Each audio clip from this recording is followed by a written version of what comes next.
주기도문 하시겠습니다. 하늘에 계신 우리 아버지여, 이름이 거룩히 여김을 받으시오며 나라의 마옵시며 뜻이 하늘에서 이룬 것 같이 땅에서도 이루어지이다.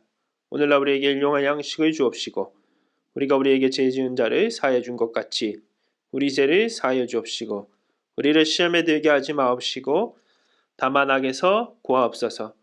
내게 나라와 권세와 영광이 아버지께 영원히 있사옵나이다. 아멘. 오늘 말씀은 이사야 13장 1절부터 5절 말씀입니다. 아모스의 아들 이사야가 바벨론에 대하여 받은 경고라. 너희는 민둥산 위에 기치를 세우고 소리를 높여 그들을 부르며 손을 흔들어 그들을 존귀한 자의 문에 들어가게 하라. 내가 거룩하게 구별된 자들에게 명령하고 나의 위엄을 기뻐하는 용사들을 불러 나의 노여움을 전하게 하였느니라. 산에서 무리의 소리가 나며 많은 백성의 소리 같으니 곧 열국 민족이 함께 모여 떠드는 소리라.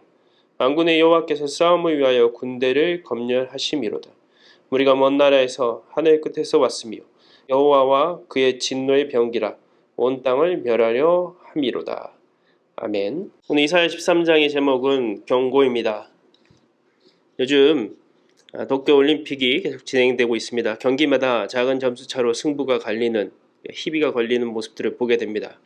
그런데 며칠 전에 유도 경기를 하는데 한국 선수가 어이없게 경고, 유도에서 이거 지도라고 하는데요. 지도 3번을 받으면서 경기를 하지 못하고 그냥 패배를 당한 일이 있었습니다. 참 안타까웠는데 그 모습을 보면서 오늘 말씀과 결부해서 이런 생각을 했습니다. 이 경고라는 것이 처음에는 와닿다고 아무 일도 일어나지 않지만 결국 무시하다 보면은 결국은 돌이킬 수 없는 일을 만나게 된다는 것이죠. 그 경고라는 것은 우리가 귀 기울여야 된다는 것입니다. 경고를 받을 때 더 조심해야 한다는 것이죠. 오늘 본문은 바벨론에 대한 경고입니다. 바벨론은 어떤 나라입니까? 결국 북이스라엘을 멸망시킨 아수르를 멸망시키고 새로운 제국이 되어서 나중에 남유다를 멸망시키는 나라입니다. 그래서 가장 강대한 그 당시에 힘이 있었던 제국이었죠. 바벨론은 고대의 다른 나라, 다른 사람을 사실은 이야기하는 것이 아니라 바로 이 바벨론이라는 것 자체가 하나님에게 불순종한, 그렇다면 오늘 나에게도 그대로 적용시켜 본다면 내 안에도 바벨론과 같은 모습이 있다는 것이죠. 결국 바벨론에 대한 경고는 오늘 우리 안에 있는 바벨론적인 요소들을 없애야 된다는 하나님의 경고로 들어야 된다는 것입니다. 자, 6절을 보십시오. 너희는 애곡할지어다 여호와의 날이 가까웠으니 전능자에게서 멸망이 임할 것이미로다. 우리가 읽지는 않았지만 이 말씀을 보게 되면은 애곡할 사건이 생긴다는 것이죠. 그리고 여호와의 날이 가까우고 멸망이 임한다는 것입니다. 경고의 소리죠. 하나님께서 우리에게 하시는 이 경고의 소리에 응답해야 된다는 것입니다. 그리고 하나님께서는 이 애곡의 소리를 할 자는 결국 바벨론 같은 자들인데 그들을 멸하시겠다고 합니다. 11절을 한번 보십시오. 내가 세상의 악과 악인의 죄를 멸하며 벌하며 교만한 자의 오만을 끊으며 강포한 자의 거만을 낮출 것이다. 세상의 악과 죄를 멸할 뿐만 아니라 교만한 자의 오만을 끊어버리신다고 말씀하십니다. 네, 하나님께서는 어떤 이 바벨론에 대해서 대책 또 예언을 가지고 계십니까? 18절에 보게 되니까 메대 사람이 할로 청년을 쏘아 죽이며 태의 열매를 긍휼히 여기지 아니하며 아이를 애석하게 보지 아니하리라. 열국의 영광이여 갈대의 사람의 자랑하는 놀이개가 된 바벨론이 하나님께 멸망당한 소돔과 고모라 같이 되리니. 18절 또 19절까지 읽었는데요. 바벨론은 결국 나중에 메대라는 나라, 그리고 메대는 또 바사는 이제 페르시아인데요. 잠깐 동안 메대가 또 나중에 페르시아에게 멸망하면서 결국은 바벨론은 페르시아에게 멸망합니다. 하나님이 결국은 심판하시겠다는 하나님의 예언을 하고 계신 것이죠. 바벨론 같은 자들은 다 멸망하게 된다는 것입니다. 근데 우리가 이런 경고에도 불구하고 응답하지 않는 이유가 무엇입니까? 결국 절실하게 와닿지 않기 때문이죠.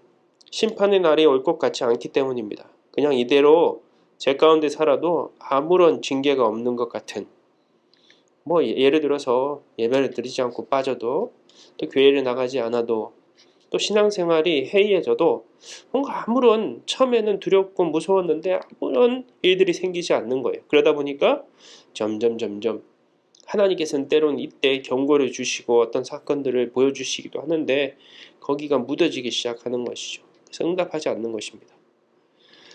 몇 해 전에 개봉했던 전지현 주연의 암살이라는 영화가 있습니다. 거기에 보면은 염석진이라는 사람이 등장하는데, 이 사람은 처음에는 독립군이었습니다. 근데 일본군에게 잡히게 되고 심한 고문을 당하면서 결국은 이제 배신을 하게 됩니다. 그래서 나중에는 오히려 독립군을 잡는 일본의 앞잡이가 되죠. 나중에 이 염석진에게 자신의 동료들을 이제 죽음을 당하고 배신을 당한 전지현이 했던 역할이 이제 독립군이었는데, 전지현이 복수하기 위해서 이제 염석진을 찾아옵니다. 그러면서 물어봅니다. 왜 배신을 했냐고. 왜 독립군이었다가 우리를, 동료들을 배신했냐고. 그때 이 염석진이 하는 말이 참 많은 것을 생각하게 만듭니다. 해방이 될 줄 몰랐다는 것이죠. 일본이 망할 줄 몰랐다는 것입니다. 알았다면은 자신도 그런 배신을 하지 않았을 것이라는 것입니다. 심판의 때에 우리가 이렇게 말하지 않기를 원합니다. 주님의 진노가 임하는 때에 주님의 진노가 임할 줄 몰랐습니다. 이런 내 생의 심판의 날이 올 줄 몰랐습니다. 이렇게 얘기하지 않기를 원합니다. 분명히 우리에게는 아직도 기회가 있습니다. 때론 하나님께서 우리가 사생아가 아니기 때문에 어떤 때려서, 또 고난과 시련을 통해서 하나님께서는 질책의 음성을 들려주시고 경고하십니다.